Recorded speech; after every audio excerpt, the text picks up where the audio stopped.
Ready na ba tayo? Ako parang ready na ako eh. So, andito na tayo sa pangatlo. All-Star number 3. Katatapos lang natin kay Utol Chiva. At saka kay Utol Psycho Sid. So nakakadalawa na tayo. Eto na tayo. Papunta sa pangatlo. All-Star number 3. Lord Moises. From P chapter ng Kadiwa sa Dasmariñas, Cavite. So nakuha ko na ang kanyang lyrics para madali, tsaka mas maganda, mas maayos natin siyang ma-review. Siyempre kasi nga kumbaga hindi ko gagamitin masyado yung tenga ko dahil meron akong binabasa. Mahirap kasi yung gagamitin yung tenga ko tapos yung isa medyo bingi. Ito nakakarinig na kahit papano. Kaya kailangan nakaganon yung maririnig mo. Pero pag yung malayo, para siyang butas na speaker. Parang ganon. Parang ganon yung static. Ayan si Lord Moises.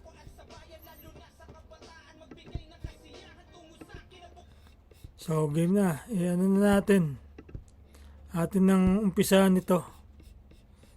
Dahil baka abutin tayo 30 minutes na naman. Hindi naman siguro, no?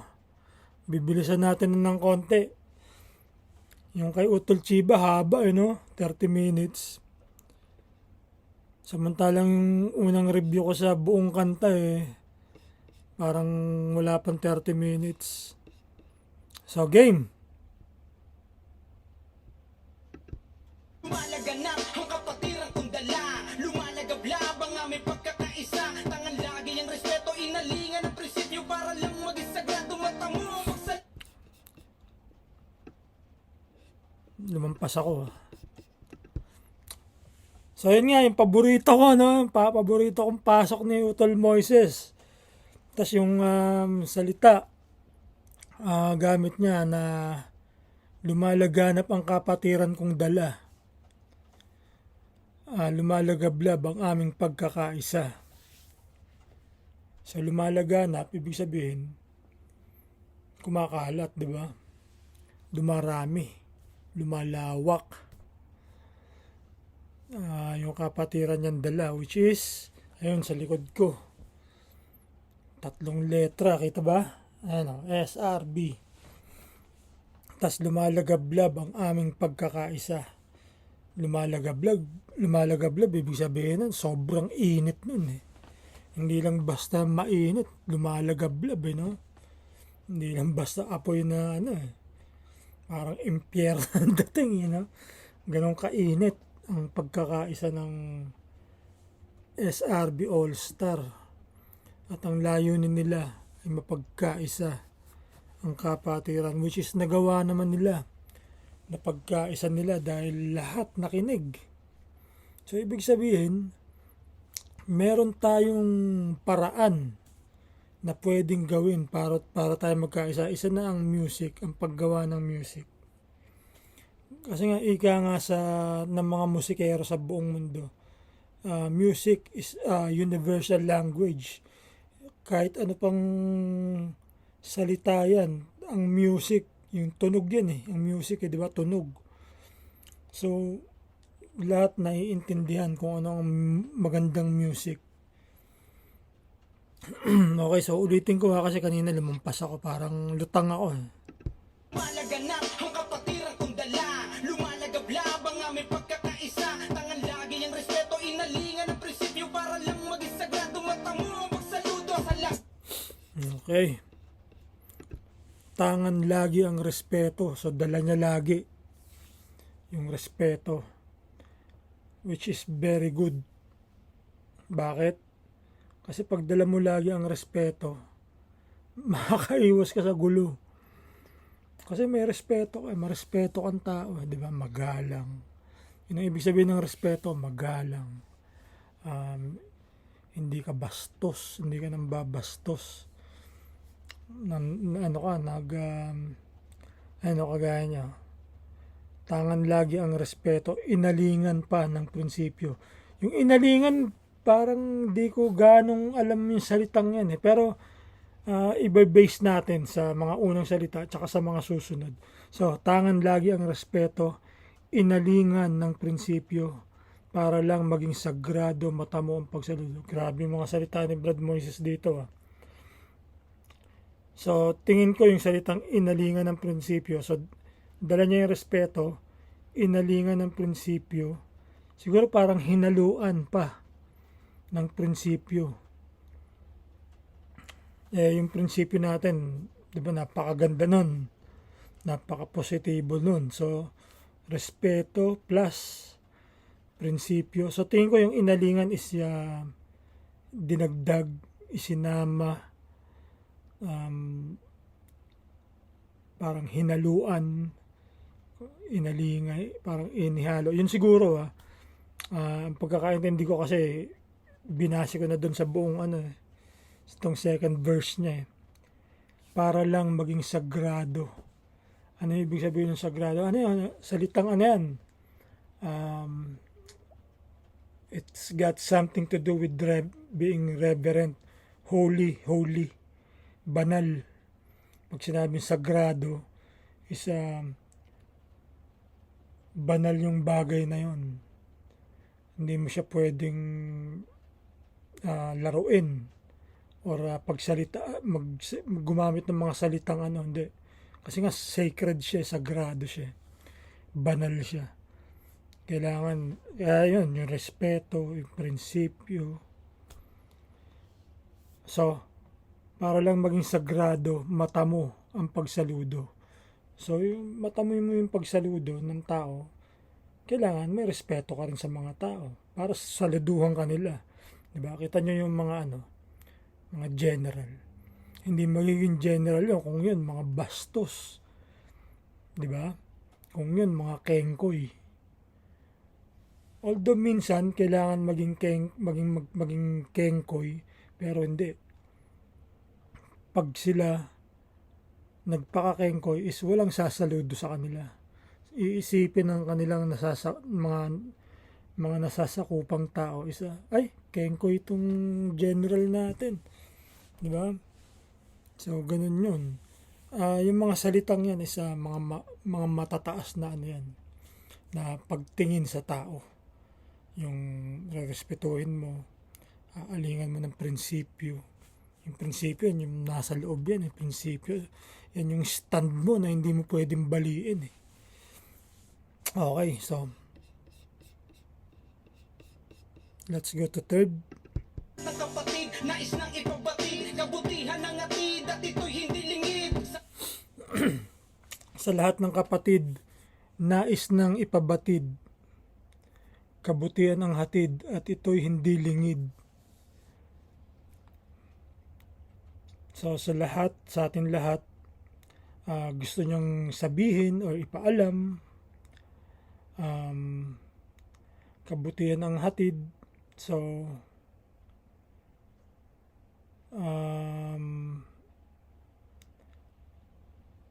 kabutihan ng hatid at ito'y hindi lingid.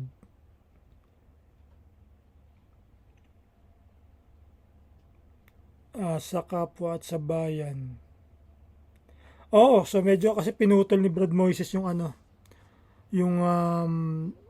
yung pagpasa nung So tuloy-tuloy pala to. So pag sinabing hindi lingid, parang sa hindi lingid sa kaalaman, parang alam mo siya na hindi ko maipaliwanag. Yung lingid, hindi ko maipaliwanag. Hindi ako makahanap ng perfect na salita.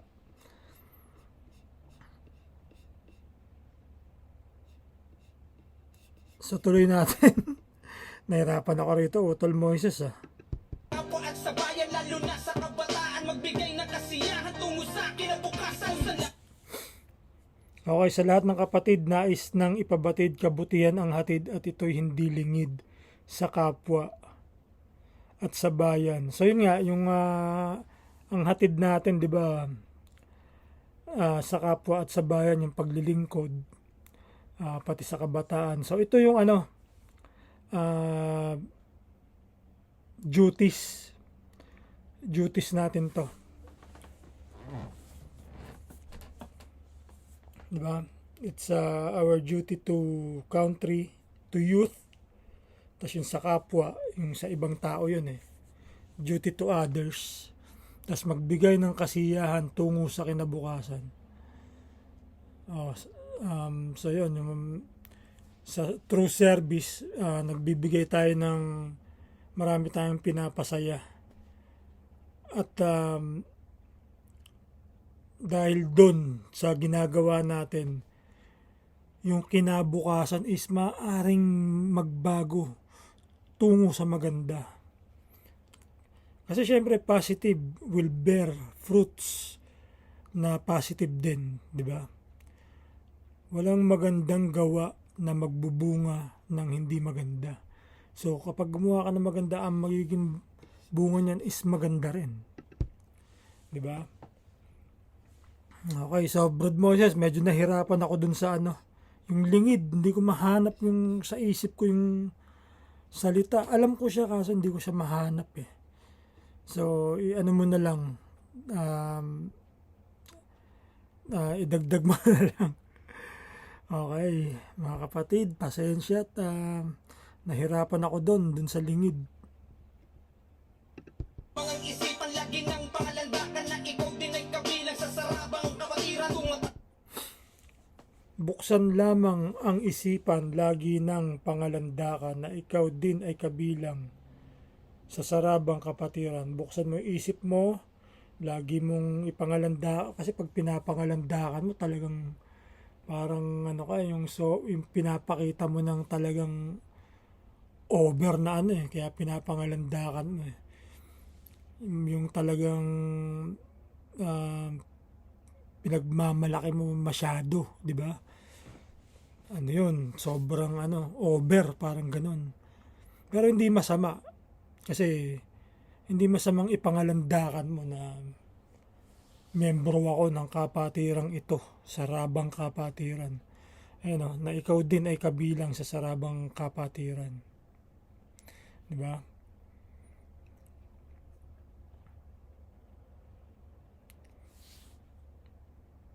So yung next is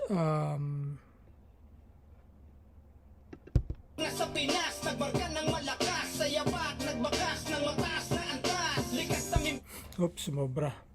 Tumatak na sa Pinas, nagmarka ng malakas sa yapak na nagbakas ng mataas na antas. Grabe tong mga rhyming ni ni Utol Moises. Kaya nahihirapan ako kasi talagang nirhyme niya ng nirhyme. Tas mga medyo malalalim na salita. So tumatak na sa Pinas. Ano yung tumatak sa Pinas? Yung mga ginagawa natin. Di ba? Tumatatak syempre 'yon. Alam niyo, kahit sa lugar ko, nagpa-service ako doon mismo sa lugar ko. Sa labas lang ng looban namin. Sa barangay namin mismo. Alam mo yung isang mayaman dun sa amin, sabi niya, alam mo Vloggy, mga kaibigan nyo ng mga tita ko, sabi niya, alam mo Vloggy, ikaw lang gumawa nito sa lugar natin. So ngayon 91 years old na siya, kaka-birthday lang niya si Mang CF Perer apelyido nun. Sabi niya, alam mo Vloggy, ikaw lang ang gumawa nito dito sa lugar natin. Ano yung ginawa ko? Nagpa-service ako. Pakain kami ng pandesal na may palaman para sa mga bata o kung sino man. Kasi ako wala pinipili eh. Kung sino gutom, kumain kayo dyan. Tapos, in-invite ko sila Sis Jane, na Apo, si Sis, dalawa pang Sis, na mga apo dentist, 3 dentista. So yung libreng bunot, tapos reading glasses yung binibili. Tapos meron din yung salamin na magkakaiba na yung sukat niya, galing kay Cassie Season, binigay sa akin ng pinsan ko. Tapos yung girlfriend ni Brad Allen is may alam. O siguro talagang ano yun, yung optometrist. So yun, salamin. Talagang ano siya, mahigpit siya. Hindi basta-basta yung pamigay. Talagang detalyado siya bago siya magbigay. Kasi ang katwiran niya is ginagawa natin to para makatulong. Pero kung ang gagawin natin is mabilisan na bigay, baka imbis makatulong tayo is makasama pa sa binibigay natin. So, okay yun. Yung ganong prinsipyo at katwiran. Walang problema doon. So, yun. Tapos, ano pa ba yung service namin nun? Feeding, may lugaw din. Yun. Yun lang. Wala kaming medical. Dental at saka reading glasses. Tas feeding. Yun ang naging ano ko. Service ko.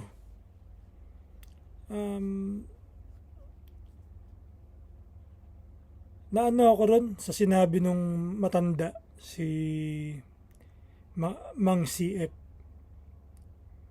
Isa syempre sa lugar namin, galangan yan magkakalugar. Walang magkakaaway dyan sa lugar namin. Yung ano ka ng ganon, makatanggap ka ng ganong praise, papuri, is parang yung sarili mo is wow, nagawa ko pala, ganun pala ang impact ng aking ginawa. Sarap sa pakiramdam, di ba? So yung sinasabi ni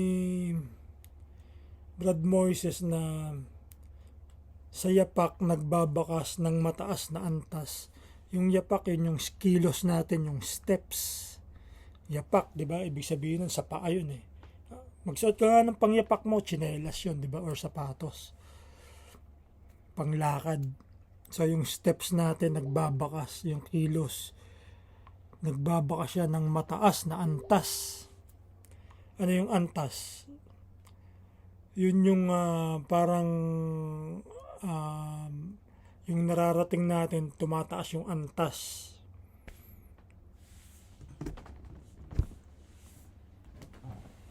Diba? Kunyari, yung antas natin is medyo nandito pa sa bababa. Dahil nga sa sipag natin at mga ginagawa ng kabutihan, tumataas yung antas ng kapatiran. Yung level ng ng kapatiran. Tumataas, lumalakas.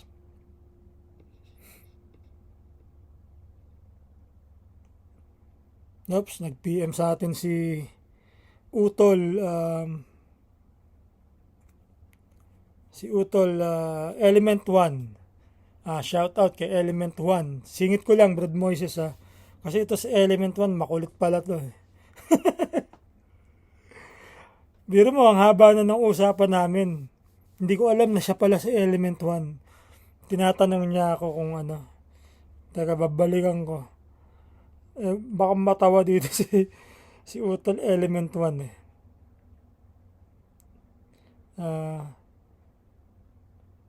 kasi syempre nag-uusap kami, hindi ko alam na siya si Element 1. Meron niya akong mga papuri sa kanya. Parang inaano niya pa parang nagpapanggap pa siya na Tapos biglang sabi niya, pero Utol, nakaka-chat mo rin si Element 1? Sabi ko, hindi Hindi ko alam ano account niya sa FB. Doon siya nag-lap react. Tapos sabi niya, pambihira ka Utol, sindi ka kasi ng sindi. Kaya di mo na ako nakikilala Haha, pasindihin mo din kasi ako. So sabi ko, ginulat mo ako Brad ikaw ba talaga to? Kaya pala parang dama ko eh, sabi ko. Kasi humingi ako nung ano sa kanya, yung lyrics ni Element 1. Kasi nalaman ko Alpha Delta siya eh. Yung account niya eh, ewan ko kung anong character to. Kung Korean o Chinese. Um, so yun nga, sabi ko. Kasi siya una nag-PM sa akin eh. Pini-PM niya sa akin yung kanta niya. Sabi ko, thanks brother. Tapos sabi ko, bro, dinga ako ng favor, pakihingi mo ako ng lyrics ni Utol Element 1 sa part niya sa All Star. Kasi kala ko, hindi siya yon. Pero sabi ko, Alpha Delta siya. Sabi ko, magka-chapter sila. So sa kanya ako nag-ano. Kasi hindi ko alam hindi ko naman kilala si Element 1 talaga, di ba? Hindi ko siya namukaan. So ayun. Eto, sumagot sa akin, Utol, mamaya na kita kausapin. Nire-review ko lang to si Utol Moises. At ako'y pinapahirapan ni Utol Moises. Grabe. Pinapahirapan niya ako. So, nandito na ako sa mataas na antas. Yun nga, yung antas natin is tumaas na. Dahil nga sa magagaling ng mga saraba eh. Ano magagawa nila, di ba? Talagang tataas tayo pag ganyan tayo kagagaling kasi sipag. At lagi tayong nananalangin, lagi tayong sumasamba, nagsisimba. Sa mga Muslim naman, lagi silang pumupunta sa kanilang moske. At saka mga Muslim, pala dasal yan, pala ano talaga yan. Hindi lang palagi. Sa isang araw, ang daming beses nila lumuluhod at gumaganon. Dadasal. Kahit saan sila, kahit saan lugar, talagang yung faith nila is very strong, di nila kinakahiya.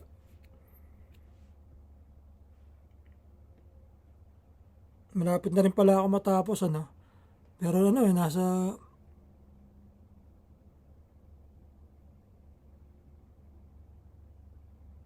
ilang minutes na ba ako? 22.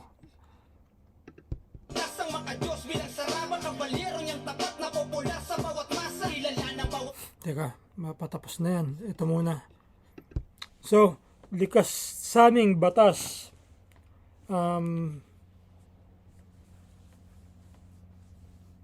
Batas natin, di ba, yung Scout Law, the 12 Jewels, ang makadiyos bilang saraba, makadiyos, yung reverend bilang saraba. Pati si Utol Moises, alam niya na yung pagiging reverend is yun ang pinakamataas sa lahat dahil it involves faith, spirituality, respect.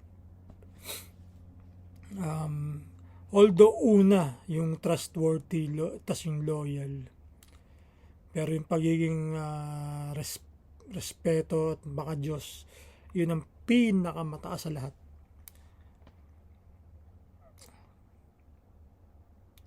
Kabalyero niyang tapat na popular sa bawat masa. So yun, yung pinaliwanag natin, yung kabalyero na ipaliwanag natin kay Utol Chiba, ang kabalyero,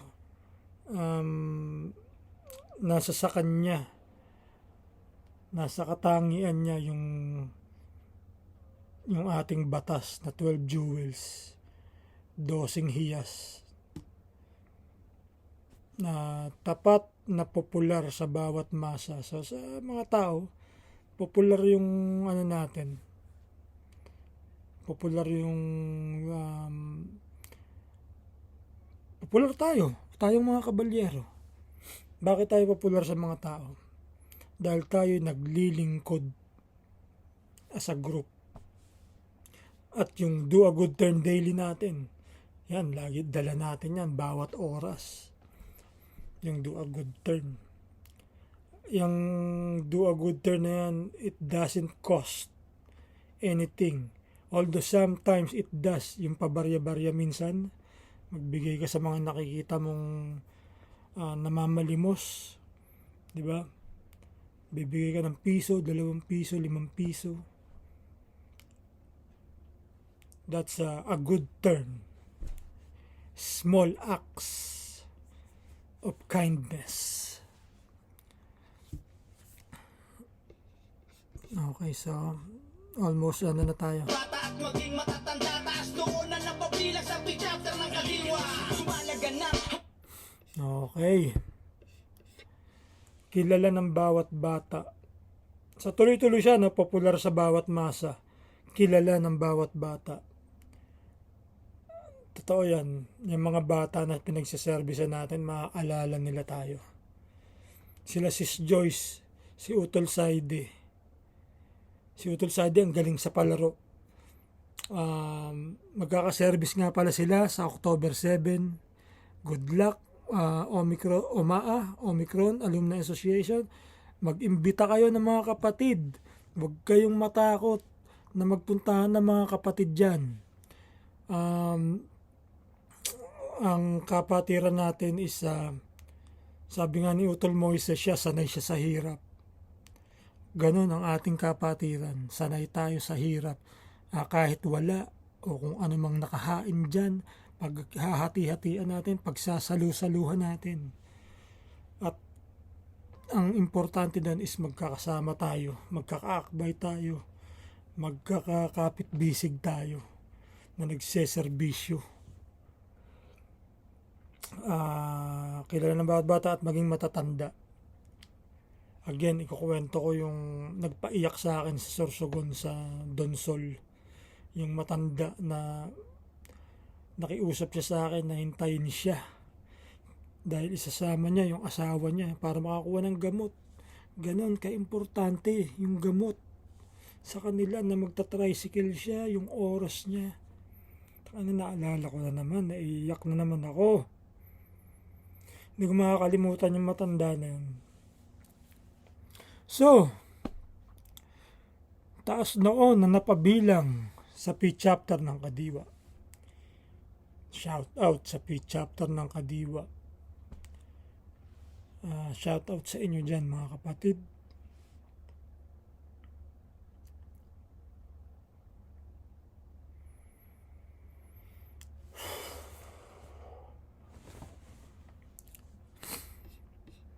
Lab na lab ko yan. Dasmariñas, yung Cavite. Mahal na mahal ko yan.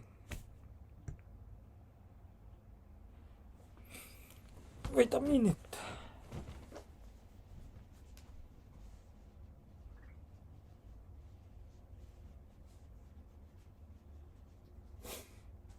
Okay, so tapos na tayo kapatid. Pasensya na. Bigla tayong nag-breakdown nung naalala ko yung matanda. So ayun, tapos na tayo, no? Salamat Utol Moises sa pagpasa, sa parating, sa respeto, at ganun din ibabalik ko sa inyo mga kapatid. Kung anong pinapakita nyo sa akin, ibabalik ko yan. Kung maaari kong higitan, hihigitan ko pa. Naluluha na ako. Naalala ko kasi yung service namin sa Donsol, sa Sorsogon, talagang sobrang tatanda ng mga naservisan namin. Talagang nakaka-touch. So, pasensya na po. Ako'y nag-breakdown mga kapatid. Utol Moises. Yung mga usapan natin, Element 1, hindi ko pa nababanggit sa iba, si Brad Mooks, kayo pa lang 3. Si Leon, medyo binigyan ko siya ng clue. Pero mga utol, wag muna nating, kasi premature pa. Antayin natin siyang mahulma. Sige po, ako tatapusin ko na to dahil ako medyo nagbe-breakdown, naiiyak. Paalam, Brad Vlog, Alpha Epsilon.